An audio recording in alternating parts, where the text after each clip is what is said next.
Tollywood drug లింకుల కేసులో SIT విచారణ కొనసాగుతోంది. మూడో రోజు విచారణలో నటుడు సుబ్బరాజు నుంచి సిట్ అధికారులు కీలక సమాచారాన్ని రాబడుతూ ఉన్నారు.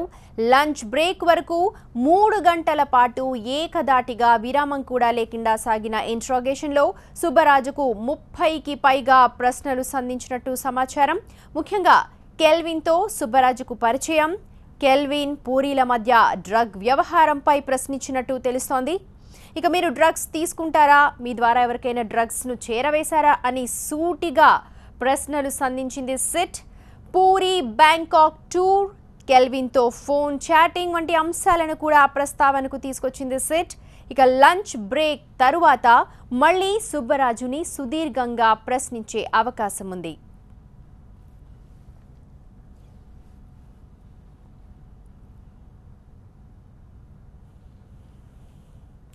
టాలీవుడ్ డ్రగ్ లింకుల కేసులో సిట్ విచారణ కొనసాగుతోంది. మూడో రోజు విచారణలో నటుడు సుబ్బరాజు నుంచి అధికారులు కీలక సమాచారాన్ని రాబడుతూ ఉన్నారు.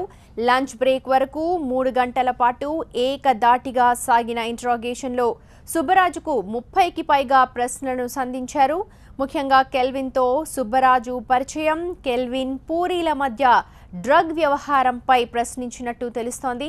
ఇక మీరు డ్రగ్స్ తీసుకున్నారా, మీ ద్వారా ఎవరికైనా డ్రగ్స్ చేరవేశారా అని సూటిగా అడిగారని కూడా తెలుస్తోంది. పూరి బ్యాంకాక్ టూర్, కెల్విన్తో ఫోన్ చాటింగ్ వంటి అంశాలను కూడా ప్రస్తావనకు తీసుకొచ్చినట్టు తెలుస్తోంది. ఇక లంచ్ బ్రేక్ తర్వాత మళ్ళీ సుబ్బరాజుని సుదీర్ఘంగా ప్రశ్నించే అవకాశం ఉంది.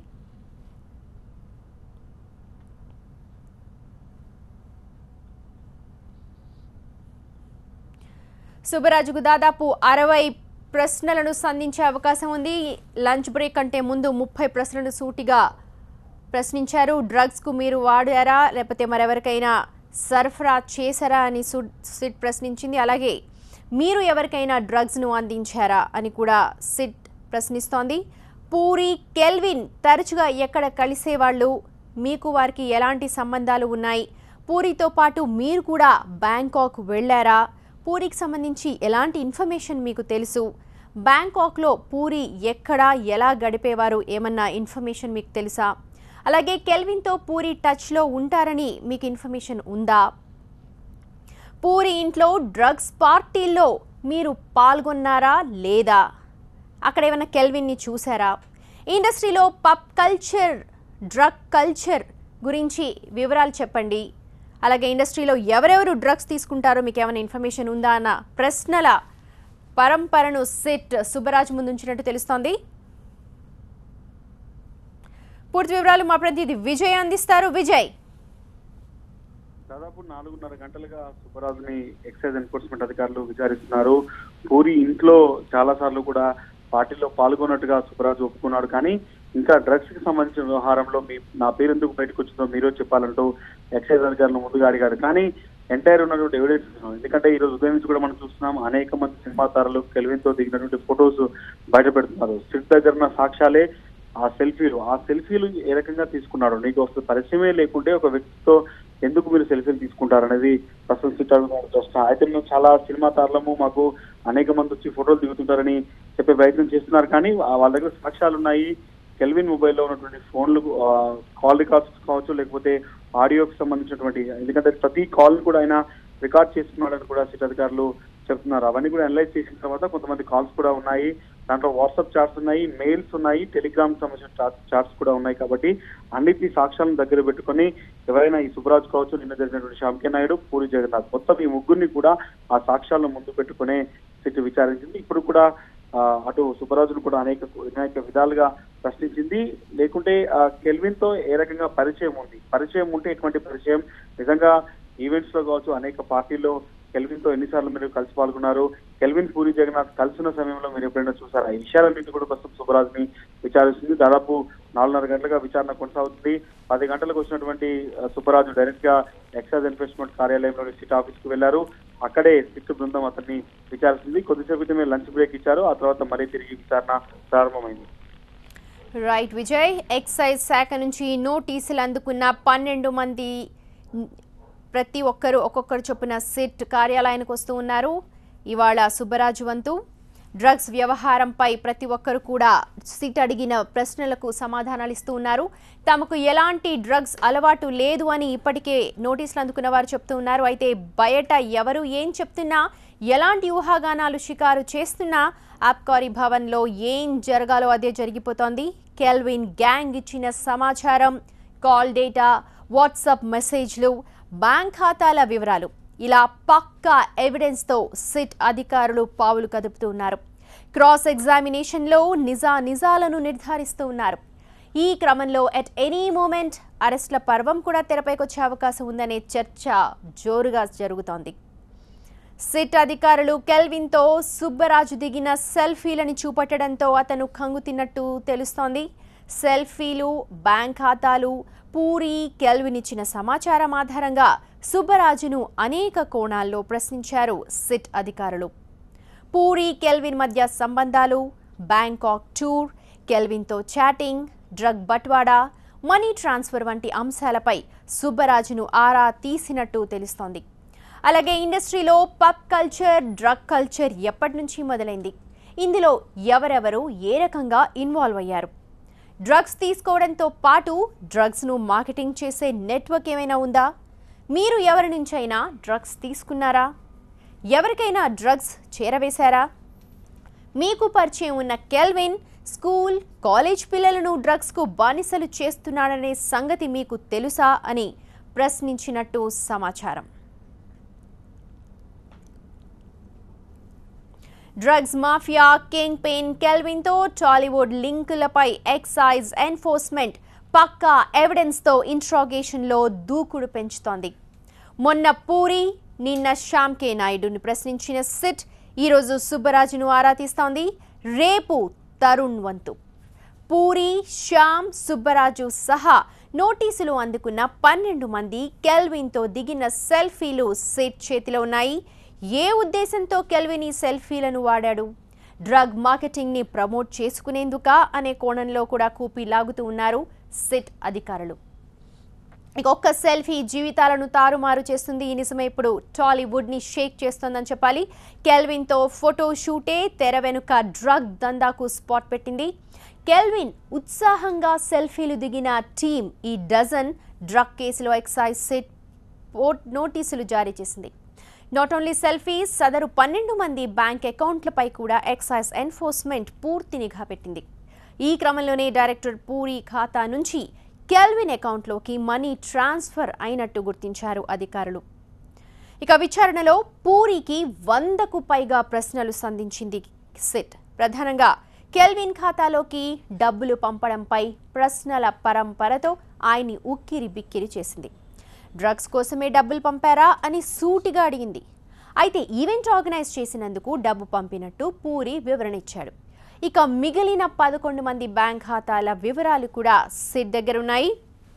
సెల్ఫీలు, వాట్సాప్ మెసేజ్లు, బ్యాంక్ అకౌంట్లతో డ్రగ్ కేసులో సిట్ ఉచ్చు బిగుస్తోంది.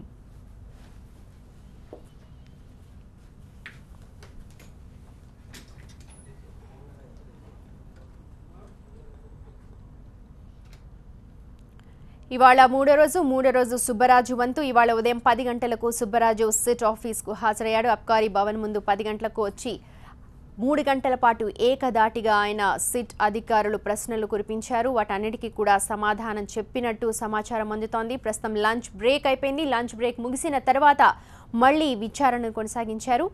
ఇక నిన్న శ్యామ్ కే నాయుడు వంతు. శ్యామ్ కే నాయుడు కూడా ఉదయం 10 గంటలకు అబ్కారీ భవన్ చేరుకున్నారు. అయితే 4 గంటలకే విచారణ ముగిసింది. పూర్తిగా సహకరించినట్టు అధికారులు వెల్లడించారు. ఇక రేపు తరుణ్ వంతు. చిన్నప్పటి నుంచే చిత్రాల్లో ఫేమస్ అయిన తరుణ్ మధ్యకాలంలో బాగా డల్ అయ్యాడు. సినిమా ఆఫర్స్ కూడా చాలా తగ్గాయి. ఓ పబ్ కూడా నిర్వహిస్తున్నాడు తరుణ్. ఈ నేపథ్యంలో కెల్విన్ ఫోన్లో తరుణ్తో దిగిన ఫోటోలు, తరుణ్తో మాట్లాడిన చాటింగ్ వివరాలు అన్నీ కూడా ఉన్నాయి. రేపు తరుణ్ వంతు. రేపు తరుణ్ వచ్చి సిట్ అధికారుల ముందు హాజరవుతారు. మొన్న పూరి జగన్నాథ్ మాత్రం సుదీర్ఘంగా ప్రశ్నించారు సిట్ అధికారులు.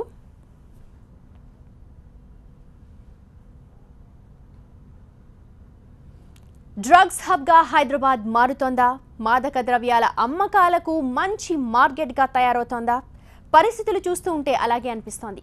నెల రోజుల్లోనే 3 అతిపెద్ద డ్రగ్ ర్యాకెట్లను పట్టుకోవడం చర్చనీయాంశమైంది. అందుకే ఏజెన్సీలు డ్రగ్ మాఫియాలపైనే పోలీసులు దృష్టి పెట్టారు. హైదరాబాద్లో డ్రగ్ అడ్డాలపై TV9 స్పెషల్ ఫోకస్. ఒక్క నెల రోజుల్లోనే హైదరాబాద్లో అతిపెద్ద డ్రగ్ రాకెట్లు బయటపడ్డాయి. అకున్ సబర్వాల్ వెలికి తీసిన కెల్విన్ నుంచి ప్రారంభమైన డ్రగ్ తీగ చాలా డొక్కల్ని కదిలించింది. స్కూల్స్ లో చిన్నపిల్లల నుంచి సినిమా ఇండస్ట్రీలో బడాబాబుల వరకు డ్రగ్ రాకెట్లు బయటపడ్డాయి. టాస్క్ ఫోర్స్ పోలీసులు పట్టుకున్న 2 బడా డ్రగ్ ముఠాల్లో 9 మంది నొటోరియస్ అరెస్ట్ అయ్యారు. వీరిలో 2 విదేశీయులు. బంజారా హిల్స్ రోడ్ నెంబర్ 12లోని ఓరిస్ హోటల్ ప్రాంతాన్ని అడ్డాగా చేసుకుని సాగిస్తున్న రాకెట్ల గుట్టును టాస్క్ ఫోర్స్ బట్టబయలు చేసింది.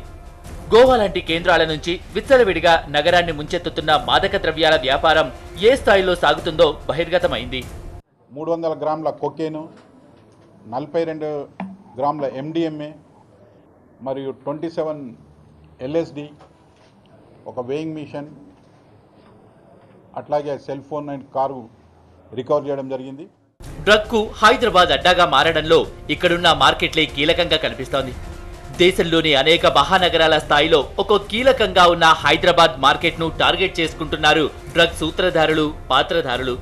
అయితే ఈ రాకెట్స్ నడుపుతున్నదంతా ఇతర దేశాలకు చెందిన వారే అంటున్నారు పోలీసులు. మరోవైపు గోవా లాంటి ప్రాంతాల నుంచి ఈ డ్రగ్స్ కీలకంగా సరఫరా అవుతోందంటున్నారు. నైజీరియన్ స్టూడెంట్స్ చాలామంది కూడా డ్రగ్స్కి అడిక్ట్ అయ్యి వాళ్ళు బయట నుంచి ఈ డ్రగ్స్ కుకాయిన్ కానీ హిరాయిన్ లాంటి పదార్థాలను ప్రత్యేకంగా గోవా లాంటి ప్రదేశాల నుంచి తీసుకొచ్చి ఇక్కడ అమ్ముతున్నట్టు తేలడంతో దాదాపు 10-15 మందిని ఇప్పటివరకు అరెస్ట్ చేయడం జరిగింది.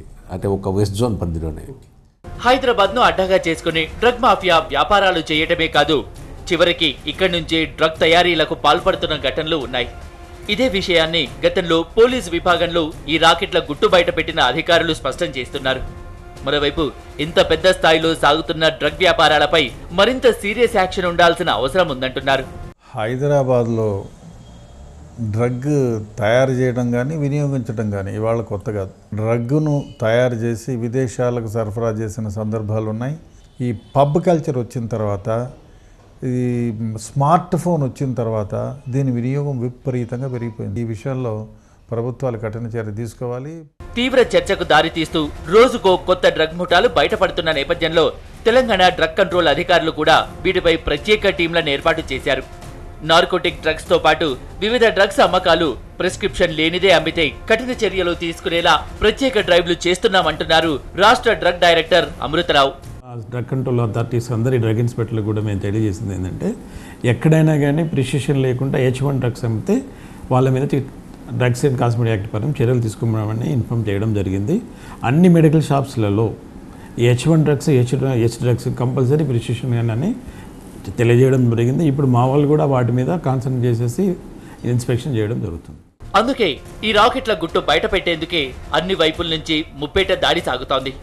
పోలీసులు, ఎక్సైజ్, టాస్క్ ఫోర్స్ వంటి విభాగాలు సీరియస్ యాక్షన్లోనికి దిగాయంటున్నారు అధికారులు.